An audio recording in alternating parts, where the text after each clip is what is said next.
الحمد لله نحمده ونستعينه ونستغفره ونؤمن به ونتوكل عليه ونعوذ بالله من شرور أنفسنا ومن سيئات أعمالنا من يهده الله فلا مضل له ومن يضلله فلا هادي له ونشهد أن لا إله إلا الله وحده لا شريك له ونشهد أن سيدنا وسندنا وحبيبنا وحبيب ربنا ومولانا ونبينا محمدا عبده ورسوله وصلى الله تعالى عليه وعلى آله وأصحابه وبارك وسلم تسليما كثيرا كثيرا أما بعد فأعوذ بالله من الشيطان الرجيم بسم الله الرحمن الرحيم والفجر وليال عشر والشفع والوتر والليل إذا يسر وقال الله تعالى في مقام آخر والسماء ذات البروج واليوم الموعود وشاهد ومشهود وعن ابن عمر رضي الله تعالى عنهما عن النبي صلى الله عليه وسلم قال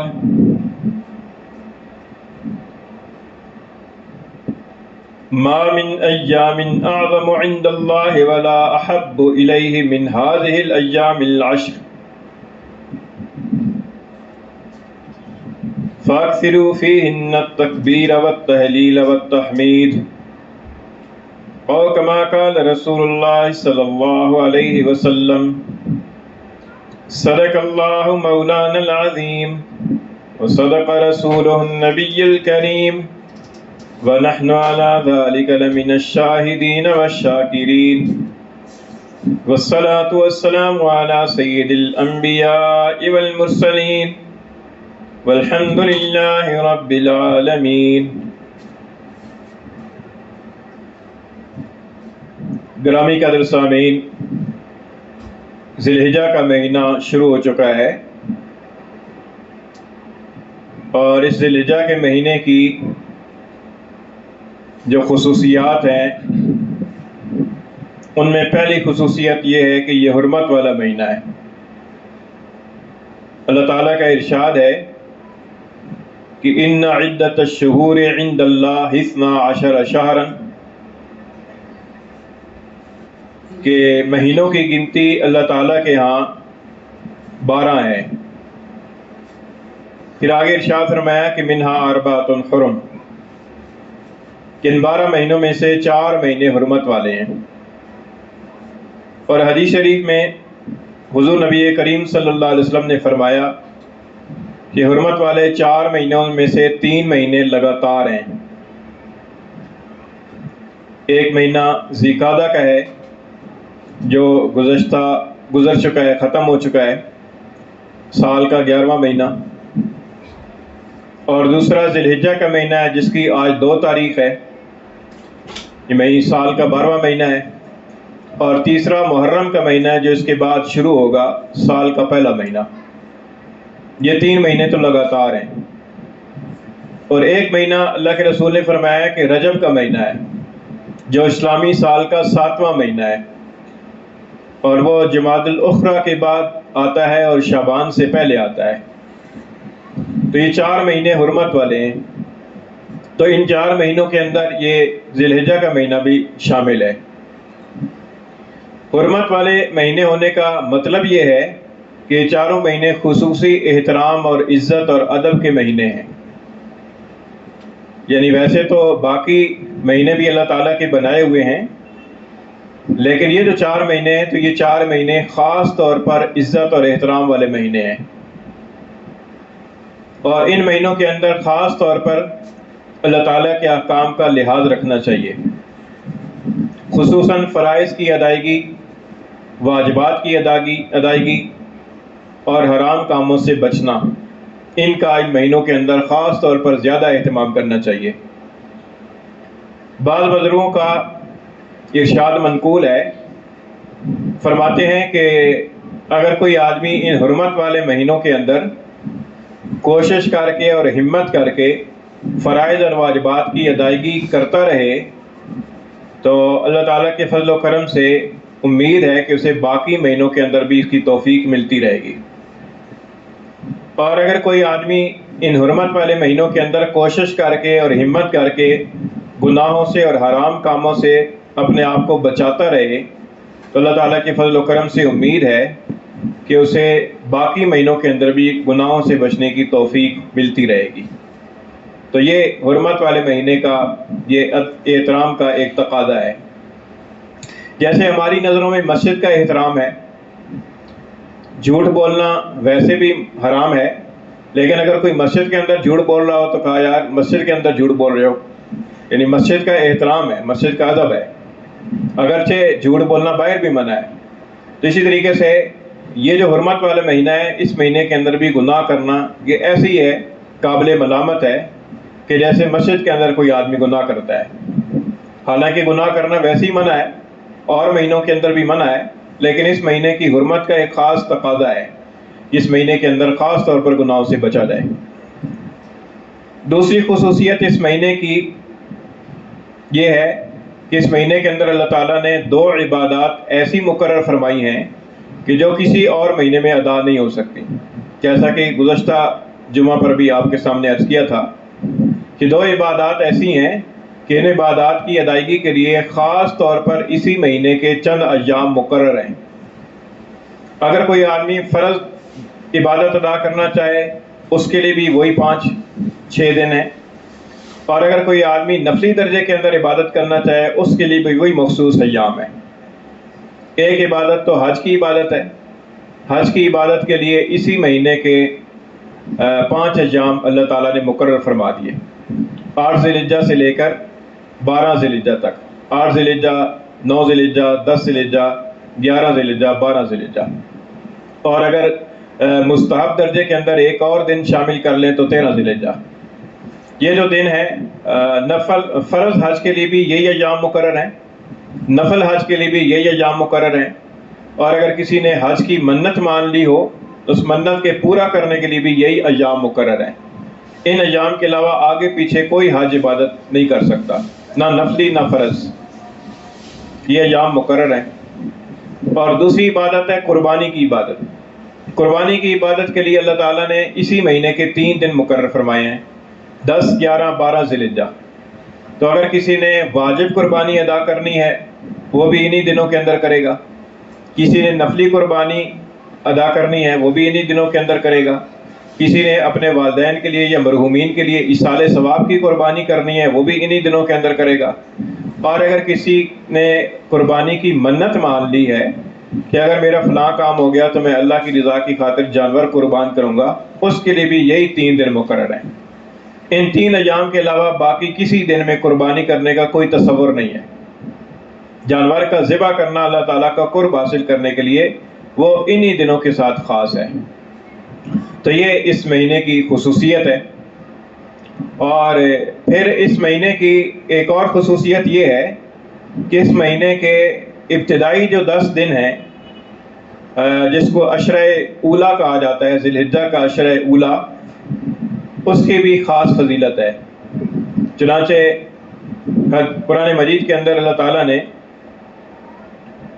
جن چیزوں کی قسم کھائی ہے ان کے اندر فرمایا کہ وَلَيَالٍ عَشْرٍ، 10 راتوں کی قسم، یعنی 10 راتوں کی اللہ تعالیٰ نے قسم کھائی ہے۔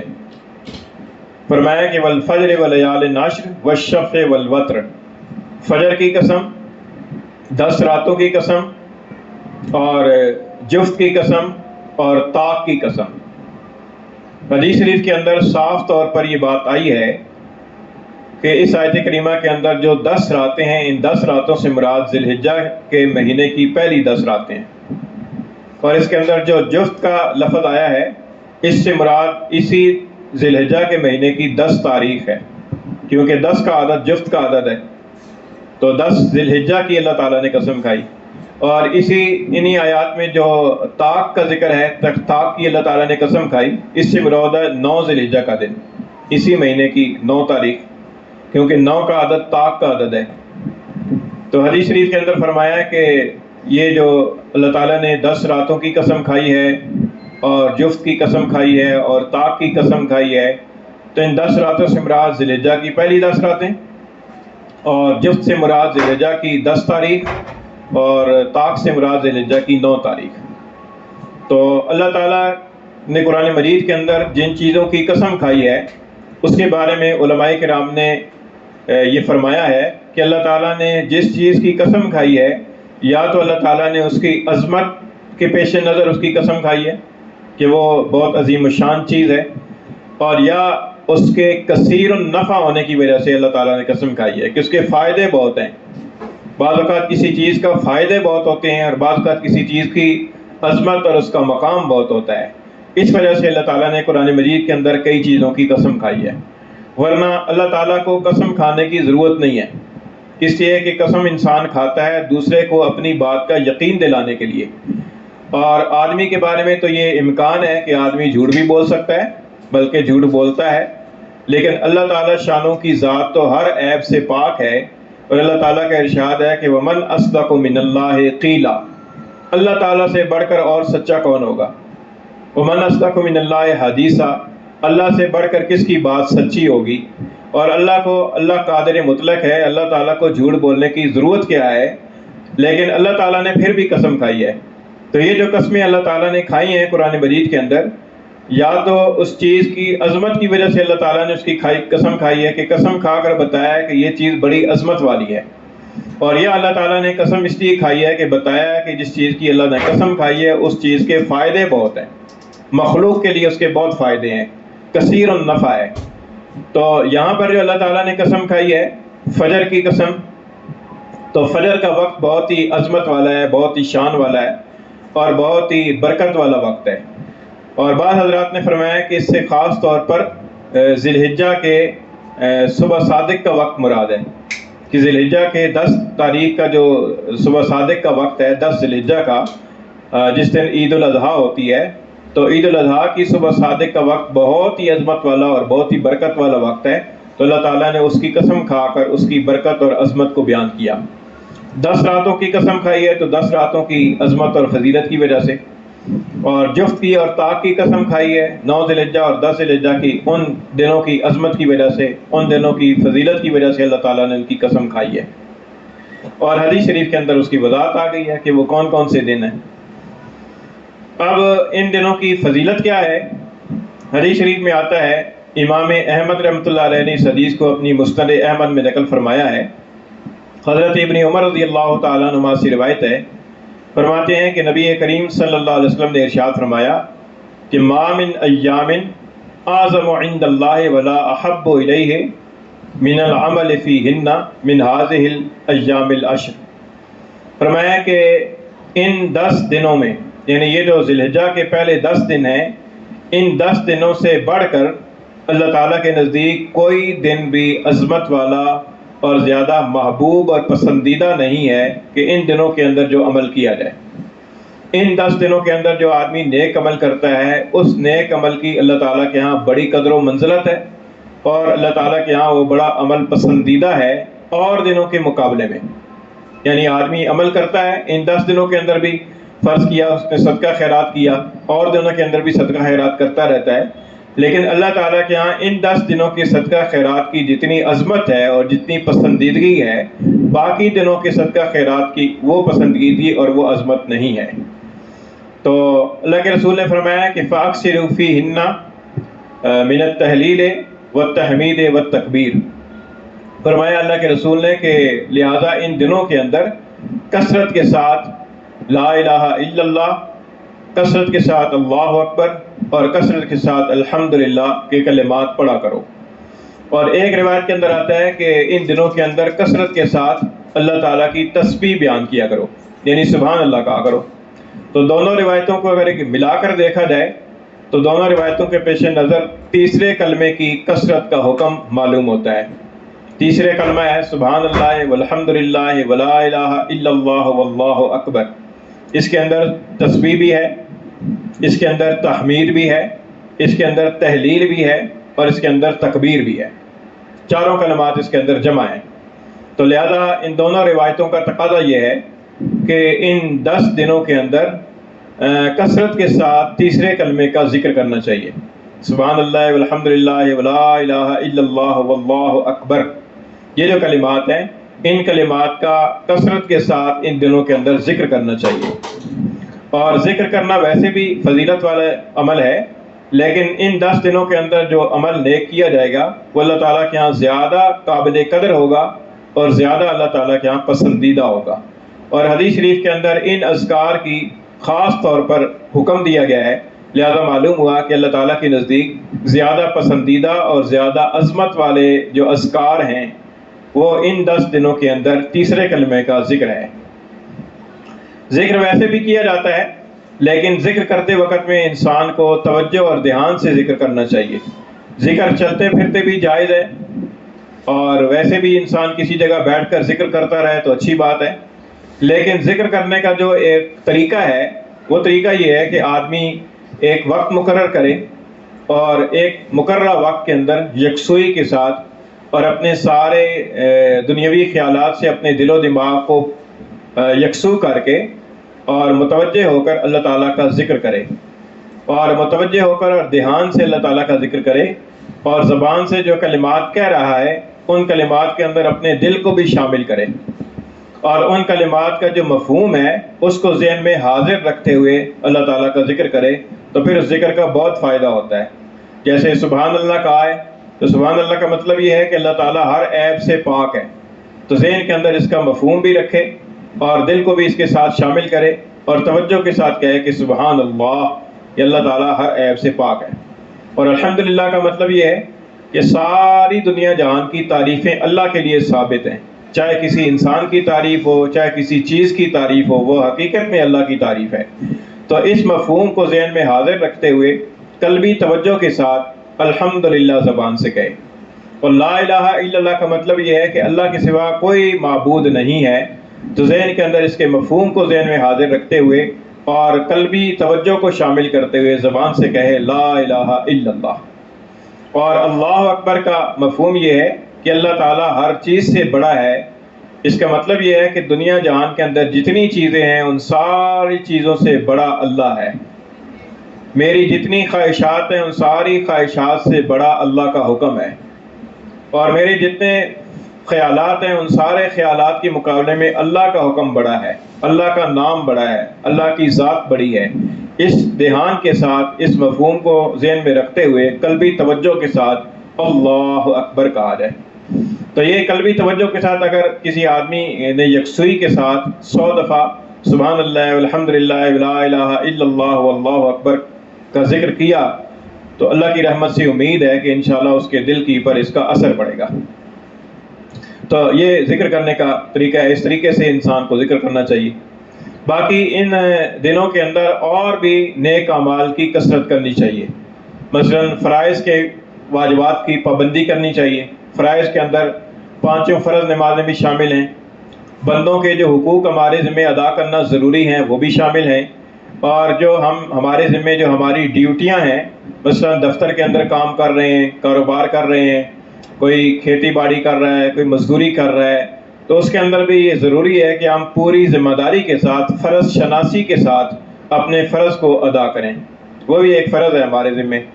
اسی طریقے سے اگر کسی کے ساتھ معاملہ ہو رہا ہے تو اس کے اندر ناپ تول کی کمی سے پرہیز کرتے ہوئے اور دھوکہ فراڈ سے پرہیز کرتے ہوئے اس کے ساتھ معاملہ کیا جائے۔ خاص طور پر ان دنوں کے اندر قربانی کے ایام ہیں اور جانوروں کی خرید و فروخت کا سلسلہ ہوتا ہے، تو بہت سارے لوگ ایسے ہیں کہ جانوروں کی فروخت کرنے کے اندر دھوکے سے کام لیتے ہیں، اور وہ چاہتے ہیں کہ بس کسی طریقے سے ہمارا مالی نفع ہو جائے، چاہے اگلے کی قربانی ہوتی ہے یا نہیں ہوتی ہے، وہ اس طریقے سے فائدہ کمانے کی کوشش کرتے ہیں۔ تو ایک تو خریدار کو بھی چوکنا رہنا چاہیے، ہوشیار رہنا چاہیے، اور وہ خواہ مخواہ کے لیے اپنے تھوڑے سے فائدے کے لیے ایسا جانور نہ خریدے کہ جس کی قربانی لائق نہ ہو. اور اسی طریقے سے بیچنے والے کو بھی چاہیے کہ وہ اس موقع کی پر مالی فائدہ حاصل کرنے کی خاطر دوسرے کی فریضے کو جو ہے نا وہ داؤ کی پر نہ لگائے. اسی طریقے سے ان دنوں کے اندر قربانی کے جانوروں کو چوری کا بھی بہت زیادہ معاملات چلتے ہیں اور جانور چوری کر لیے جاتے ہیں. تو ظاہر ہے کہ وہ بھی اللہ کے بندے ہیں, ان کے بھی طرف بھی اللہ تعالیٰ کے احکام متوجہ ہیں. تو اس چیز کو بھی پرہیز, اس چیز کا بھی اس دنوں کے اندر اللہ تعالیٰ کے حکم کو سامنے رکھنا چاہیے اور اس کا دھیان رکھنا چاہیے. اس کے علاوہ حرام کام ہے, گناہ کے کام ہیں, ان گناہ کے کاموں سے اپنے آپ کو ان دنوں کے اندر خاص طور پر بچانا چاہیے.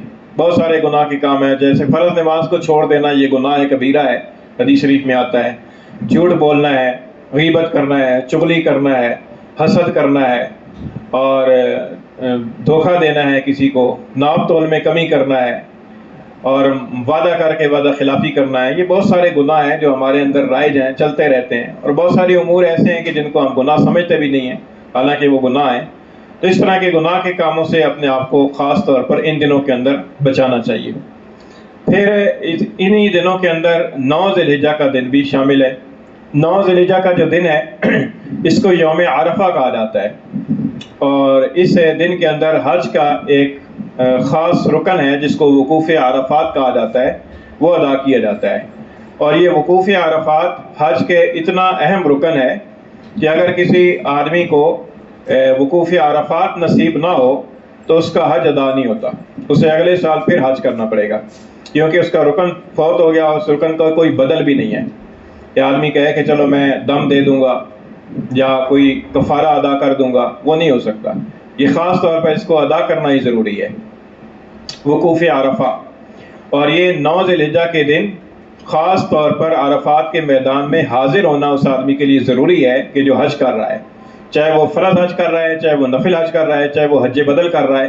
اس کے لیے پہنچنا ضروری ہے کہ وہ عرفات کے میدان کے اندر 9 ذی الحجہ کے دن پہنچے اور وہاں پر کچھ دیر پر ٹھہرے. یہ وقوف عرفہ کہلاتا ہے. اور اسی مناسبت سے پھر یوم عرفہ کی فضیلت بھی ہے. حدیث شریف کے اندر آتا ہے, حضرت سعد بن سعد رضی اللہ تعالیٰ عنہ سے روایت ہے, فرماتے ہیں کہ حضور نبی کریم صلی اللہ علیہ وسلم نے فرمایا کہ من صام یوم عرفہ غفر له سنتین متتابعین, کہ جس نے 9 ذی الحجہ کے دن روزہ رکھا اس کے 2 سال کے گناہ معاف کر دیے جائیں گے. 2 سال کے لگاتار 2 سال کے گناہ اس کے معاف کر دیے جائیں گے.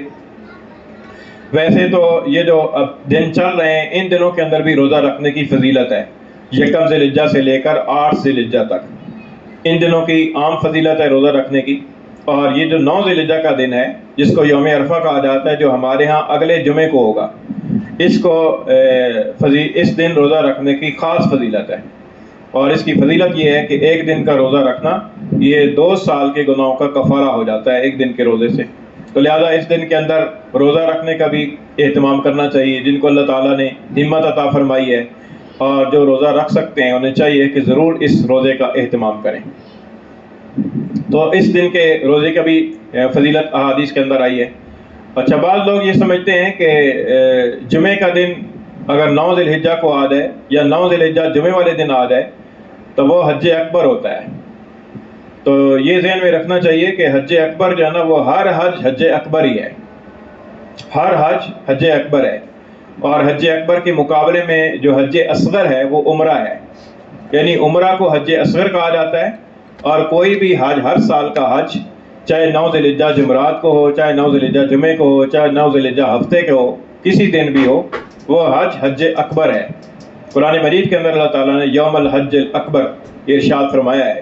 اور اس کے تحت میں مفسرین نے لکھا ہے کہ حج اکبر کسے کہتے ہیں, فرمایا کہ ہر حج حج اکبر ہے, اور جو عمرہ ہے یہ حج اصغر ہے. تو ویسے بھی ہمارا اور سعودی عرب کا بعض اوقات چاند کے اعتبار سے بھی ایک دن کا فرق پڑ جاتا ہے. اب مجھے معلوم نہیں ہے, ہو سکتا ہے وہاں 9 ذی الحجہ جو ہے نا جمعرات کے دن واقع ہو رہی ہو. تو بہرحال اگر جمعے والے دن بھی 9 ذی الحجہ ہو تو ایسی صورت کے اندر بھی وہ حج حج اکبر شمار نہیں ہوتا. یہ غلط فہمی ہے, عوامی غلط فہمی ہے. حج اصغر جو ہے نا وہ عمرہ کہلاتا ہے, اور ہر حج جو ہے وہ حج اکبر کہلاتا ہے. باقی جو اس حدیث شریف میں یہ فرمایا کہ 2 سال کے مسلسل گناہ معاف کر دیے جائیں گے، تو ان گناہوں سے مراد صغیرہ گناہ ہے، کبیرہ گناہ مراد نہیں ہے۔ صغیرہ گناہ چھوٹے گناہوں کو کہا جاتا ہے، اور کبیرہ گناہ بڑے گناہوں کو کہا جاتا ہے۔ اور بڑے گناہ وہ ہوتے ہیں کہ جن گناہوں کی پر یا تو اللہ کے رسول نے ان کو بڑا قرار دیا ہے، کبیرہ گناہ قرار دیا ہے، اور یا ان گناہوں کی پر اللہ کی طرف سے یا اللہ کے رسول کی طرف سے وعید آئی ہے۔ چنانچہ کئی کبیرہ گناہ تو ایسے ہیں کہ جن کے بارے میں حدیث شریف کے اندر اللہ کے رسول نے فرمایا کہ یہ بڑے گناہ ہیں۔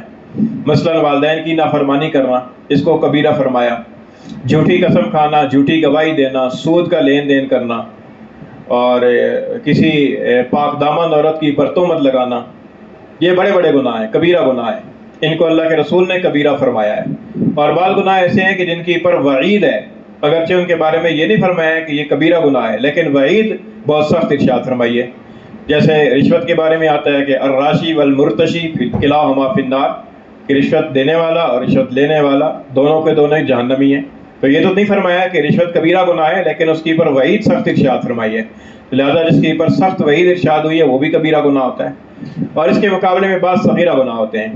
تو یہ جو اعمال کی برکت سے گناہ معاف ہوتے رہتے ہیں، جیسے نماز پڑھی ہے گناہ معاف ہو گئے، وضو کیا ہے گناہ معاف ہو گئے، اور کسی نے جمعہ کی نماز پڑھی ہے تو 1 ہفتے کے گناہوں کا کفارہ ہو گیا، اور کسی نے عرفہ کے دن روزہ رکھا ہے تو 2 سال کے گناہوں کا کفارہ ہو گیا۔ ان سے مراد صغیرہ گناہ ہے، کبیرہ گناہ نہیں ہے۔ کبیرہ گناہوں کی معافی کا بغیر توبہ کے اللہ تعالیٰ کی طرف سے وعدہ نہیں ہے۔ ہاں، اللہ تعالیٰ اپنے فضل و کرم سے کسی کے کبیرہ گناہ بھی بغیر توبہ کے معاف فرما دے تو یہ اللہ کی وسعت رحمت ہے، یہ وعدہ نہیں ہے۔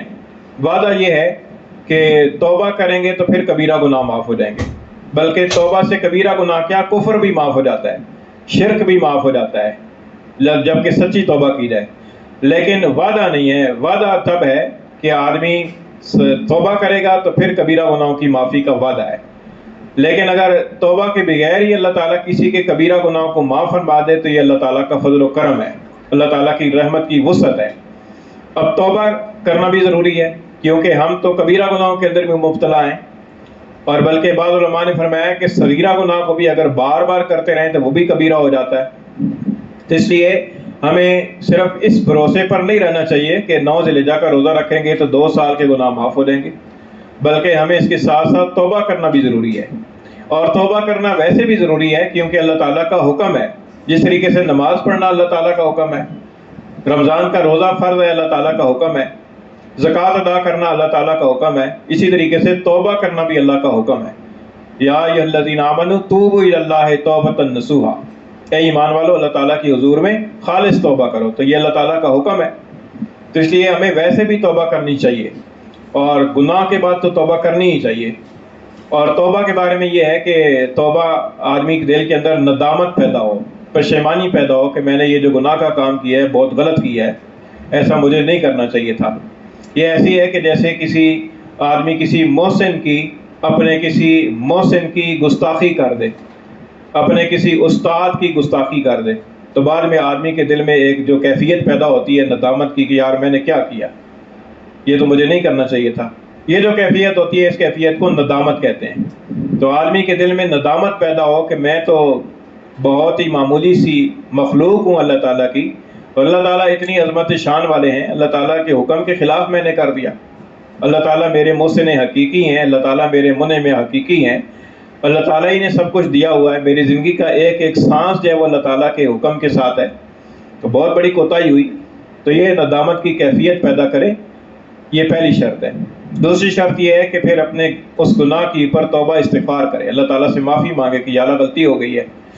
اور تیسری شرط یہ ہے کہ آئندہ نہ کرنے کا پکا ارادہ کرے، آئندہ یا اللہ میں ایسا بالکل نہیں کروں گا۔ یہ 3 شرطیں ہیں توبہ کی۔ تو یہ 3 شرطیں ہو جائیں تو سچے دل کے ساتھ ہوں، اخلاص کے ساتھ ہوں، تو اللہ تعالیٰ انسان کی توبہ کو قبول فرما لیتے ہیں۔ حدیث شریف میں آتا ہے کہ اللہ تعالیٰ بندے کی توبہ اس وقت تک قبول فرماتے رہتے ہیں جب تک کہ اس کی پر نزع کی کیفیت طاری نہ ہو۔ اس سے پہلے پہلے جب بھی توبہ کرے گا اللہ تعالیٰ اس کی توبہ کو قبول فرما لے گا۔ تو اس لیے اس موقع کی پر توبہ کرنے بھی ضروری ہے، اور توبہ کے ساتھ ساتھ یہ جو فضائل والے اعمال ہیں ان فضائل والے اعمال کا بھی اہتمام کرنا چاہیے۔ اللہ تعالیٰ میں عمل کی توفیق عطا فرمائے. وما علینا الا البلاغ.